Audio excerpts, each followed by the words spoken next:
Hello నమస్తే. విజయవాడలో సంచలనం సృష్టించిన లాకప్ డెత్ అనాలా? లేకపోతే సాయి కృష్ణ అదృశ్యం అనాలా ప్రస్తుతానికి? సాయి కృష్ణ అదృశ్యం అంశానికి సంబంధించి సాయి కృష్ణ కుటుంబ సభ్యులు నిన్న ఆంధ్రప్రదేశ్ ముఖ్యమంత్రి చంద్రబాబు నాయుడుతో సమావేశమయ్యారు. చంద్రబాబు నాయుడిని కలిసిన తర్వాత ప్రభుత్వంపై నమ్మకం ఉంది, మాకు న్యాయం చేస్తారని ఆయన హామీ ఇచ్చారంటూ మాట్లాడారు. సో చంద్రబాబు నాయుడు ఆ కుటుంబానికి మేము మీకు న్యాయం చేస్తానంటూ హామీ ఇచ్చారు. అయితే చంద్రబాబు నాయుడు చేసే న్యాయం ఏంటి? ఆ కుటుంబానికి జరిగిన అన్యాయం ఏంటి? ఆ కుటుంబానికి జరిగిన అన్యాయం, ఆ కుటుంబం ఒక వ్యక్తిని కోల్పోయింది. ఆ కుటుంబానికి జరిగిన అన్యాయం, కోల్పోయిన వ్యక్తి డెడ్ బాడీ కూడా ఎక్కడుందో తెలీదు. కోల్పోయిన వ్యక్తి అసలు బ్రతికున్నాడా లేదా అనే అంశం పైన ప్రభుత్వం దగ్గర క్లారిటీ లేదు. ఆ కోల్పోయిన వ్యక్తి చనిపోతే ఆయన డెడ్ బాడీని కూడా ఖననం చేసేస్తే, ఆ డెడ్ బాడీకి సంబంధించిన బూడిదైనా నాకివ్వండి అంటూ ఆ తల్లి అడుగుతుంటే దానికి సంబంధించిన ఆనవాళ్ళేంటో తెలీదు. ఇవేవి మళ్ళీ తీసుకొచ్చి అతన్ని క్షేమంగా తీసుకొచ్చి ఇచ్చే పరిస్థితి లేదు. అతను డెడ్ బాడీని తీసుకొచ్చి ఇచ్చే పరిస్థితి లేదు. మనకున్న సమాచారం ప్రకారం అతను బూడిదని కూడా తీసుకొచ్చి ఇచ్చే పరిస్థితి లేదు. మరి ఇప్పుడు న్యాయం అంటే ఏంటి ఇంకా? సిఐ నాగరాజు పైన కేసు నమోదు చేసి ఆయనే చంపేశాడు కాబట్టి ఆయన మేము అరెస్ట్ చేశాం, ఆయన జైలుకి పంపించాం, కేసు కథం, న్యాయం చేశామని చెప్తుందా ప్రభుత్వం? అదే న్యాయం అవుతుందా? పోనీ ఏది న్యాయం అవుతుంది మరి? సాయి కృష్ణని మార్కాపురం నుంచి తీసుకొచ్చినదెవరు? తీసుకొచ్చిన టాస్క్ ఫోర్స్ సిఐ ఎవరు? తీసుకొచ్చిన తర్వాత ఆయన ఎక్కడ పెట్టారు, ఎక్కడ నిర్బంధించారు?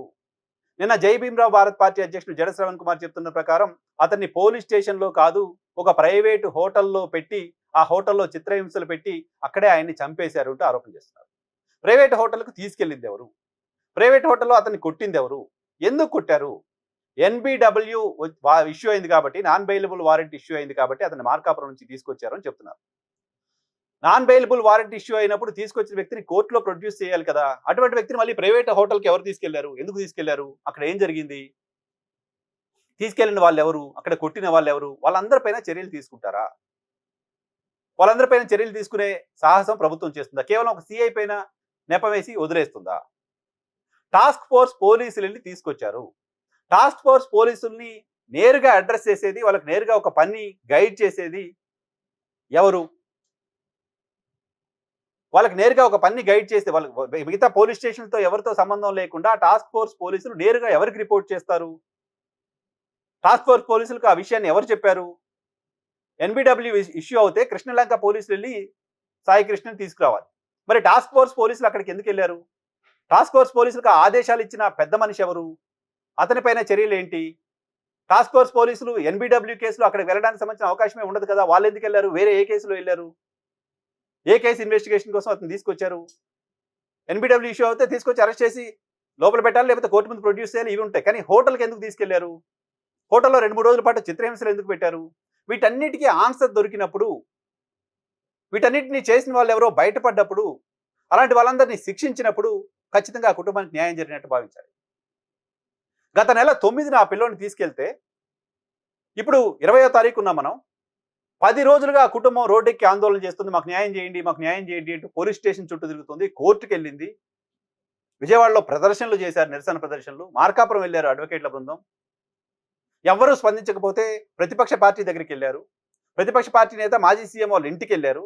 ఆ తరువాత ప్రభుత్వం స్పందించి ఇంటికి పిలుచుకొని మీకు న్యాయం చేస్తామని చెప్పి పంపించింది. సరిగ్గా వ్యవహరించింది ఆ ప్రభుత్వం? న్యాయం జరిగినట్లుగానే భావించాలా? భారత సాంప్రదాయం ప్రకారం మనం ఎక్కడైనా ఎవరైనా ఒక ఇంట్లో మనిషిని కోల్పోతే వాళ్ళ ఇంటికెళ్ళి పరామర్శించడం కదా సాంప్రదాయం. ఓ కుటుంబంలో వ్యక్తి చనిపోయినప్పుడు ఆ కుటుంబం దగ్గరికి వెళ్ళి మనం పరామర్శ చేస్తాం కదా. సాయి కృష్ణ కుటుంబం వ్యక్తిని కోల్పోయిందో, సాయి కృష్ణని కోల్పోయిందో లేదో కూడా తెలియని ఒక పరిస్థితుల్లో వాళ్ళు ఉంటే, కనీసం బూడిదైనా మాకు ఇవ్వండి అంటూ అడుగుతుంటే, అసలు ఏం జరిగిందో తెలియని ఒక పరిస్థితిలో ఆ కుటుంబం ఉంటే, ఆ కుటుంబం ఆ పరిస్థితికి రావడానికి కారణం ప్రభుత్వం అయితే, ప్రభుత్వమే కదా. పోలీసులు, టాస్క్ ఫోర్సు, ఇంకెవరో ఇదంతా చేశారంటే వీళ్ళంతా ప్రభుత్వంలో భాగం కదా. ప్రభుత్వం నిర్లక్ష్యం కారణంగా, ప్రభుత్వం చేతగానితనం కారణంగా కొన్ని రోజులుగా ఆ కుటుంబం క్షోభపడుతుంటే, అటువంటి కుటుంబాన్ని ఇంటికి వెళ్ళి కదా పరామర్శించాల్సింది. ప్రభుత్వం చేతగానితనం వల్ల కదా ఆ కుటుంబానికి ఆ పరిస్థితి వచ్చింది. ప్రభుత్వం లా అండ్ ఆర్డర్ని సరిగా నిర్వహించకపోవడం వల్ల కదా కుటుంబానికి ఆ పరిస్థితి వచ్చింది. అప్పుడు ప్రభుత్వం నుంచి ఎవరైనా ఒకరు, ముఖ్యమంత్రి వెళ్లాల్సిన అవసరం లేదేమో, ఉప ముఖ్యమంత్రి వెళ్లాల్సిన అవసరం లేదేమో, ముఖ్యమైన మంత్రి వెళ్లాల్సిన అవసరం లేదేమో, హోం మంత్రి వెళ్లాల్సిన అవసరం లేదేమో, ఒక ప్రతినిధి బృందాన్ని, ఒక వ్యక్తి ఎవడైనా ప్రభుత్వానికి సంబంధించిన బాధ్యుడిగా వెళ్ళి ఆ కుటుంబాన్ని పరామర్శించాల్సిన అవసరం ఉంటుంది కదా. అలా కాకుండా కుటుంబాన్నే మీ దగ్గరికి పిలుచుకొని అదని పరామర్శ అని ఏ రకంగా చెప్పగలుగుతారు? ఏ రకంగా కుటుంబాన్ని కన్విన్స్ చేశారు? మీరు అధికారంలో ఉన్నారు కాబట్టి, ప్రభుత్వం ఉంది కాబట్టి ఎలాగైనా కన్విన్స్ చేస్తారేమో. కానీ నేరుగా చంద్రబాబు నాయుడు గారు ఎందుకు బాధ్యులు కాదు ఈ ఘటన జరగడానికి? హోంశాఖ అనిత గారి దగ్గర ఉంది. Law and order Chandrababu Naidu గారి దగ్గరే ఉంది. ముఖ్యమంత్రి దగ్గరే ఉంటుంది లా అండ్ ఆర్డర్. ఇది లా అండ్ ఆర్డర్ ఫెయిల్యూర్ కదా! లా అండ్ ఆర్డర్ ఫెయిల్యూర్ వల్ల ఒక కుటుంబం, ఒక వ్యక్తిని కోల్పోతే, ఒక వ్యక్తి ప్రాణాలు కోల్పోతే దానికి బాధ్యత ప్రభుత్వానికి కాదా? ముఖ్యమంత్రిది కాదా? బాధ్యులు అంటే కేవలం బాధ్యులపైన చర్యలు తీసుకుంటాం, బాధ్యుల్ని శిక్షిస్తాం అంటే కేవలం సీఐని శిక్షించటమా? వెళ్ళి తీసుకొచ్చిన టాస్క్ ఫోర్స్ పోలీసుల పరిస్థితి ఏంటి? అసలు ఎందుకు తీసుకొచ్చారు? ఎందుకు చిత్రహింసలు ఇవన్నీ తేలినప్పుడు కదా! చనిపోతున్న సందర్భంగా, చిత్రహింసలకు గురి చేస్తున్న సందర్భంగా సాయి కృష్ణ ఏ రకమైన పరిస్థితిని అనుభవించి ఉంటాడో కదా! ఎంత క్షోభను అనుభవించి ఉంటాడో కదా! అంత క్షోభ పెట్టి ఒక వ్యక్తిని చంపేసిన నీచులను, అటువంటి ఘటన జరగడంలో చేతగానితనాన్ని చూపించిన ఫెయిల్యూర్ అయిన వ్యవస్థను బాధ్యులుగా చేయాల్సిన అవసరం లేదా? వాళ్ళకి శిక్ష పడాల్సిన అవసరం లేదా? వాళ్ళు బాధ్యత తీసుకోవాల్సిన అవసరం లేదా? కుటుంబాన్ని ఇంటికి పిలిపించుకొని కన్సోలింగ్ చేసి సీఐ పైన కేసు పెట్టాం, మీరు వెళ్ళిపోండి, మీకు న్యాయం చేస్తామంటే అది సరైన న్యాయమా? ఆ కుటుంబం అడగాలి. కుటుంబం మాత్రమే కదా! ఒకసారి ఇన్సిడెంట్ బయటకు వచ్చిన తర్వాత, ఈ ఇన్సిడెంట్ చాలా దారుణమైన ఇన్సిడెంట్‌గా అందరం చూస్తున్న తర్వాత, ఆ కుటుంబాన్ని కన్విన్స్ చేస్తే మేమంతా మంచే చేసేసాం అనుకుంటే,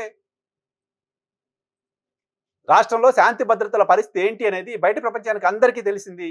రాష్ట్రంలో శాంతి భద్రతలు ఏ రకంగా ఉన్నాయనేది మొత్తం ప్రపంచం చూసింది. రాష్ట్రంలో శాంతి భద్రతల ఫెయిల్యూర్ కారణం ఏంటి అనేది కూడా రాష్ట్రం చర్చిస్తోంది. కాబట్టి న్యాయం అంటే మాటలతో కాదు, చిత్తశుద్ధితో ఏ అంశానికి సంబంధించిన విచారణలో చిత్రహింసలు పెట్టారో కూడా తేలితే, మొత్తం ఇన్వాల్వ్ అయిన పెద్ద తలకాయల పేర్లు కూడా తేలితే, వాళ్ళపైన కూడా శిక్షలు వేస్తే, వాళ్ళని కూడా గుర్తించి అరెస్టులు చేస్తే, అప్పుడు ఆ కుటుంబానికి సరైన న్యాయం జరిగినట్లు అవుతుంది. సరైన న్యాయం ప్రభుత్వం చేసినట్లు అవుతుంది. చూద్దాం సరైన న్యాయం చేస్తుందా? ఆ కుటుంబానికి మాత్రమే న్యాయం చేస్తుందా? సాయి కృష్ణకు కూడా న్యాయం చేస్తుందా? సాయి కృష్ణ పడ్డ క్షోభకు కారణమైన వాళ్ళను శిక్షిస్తుందా లేదా?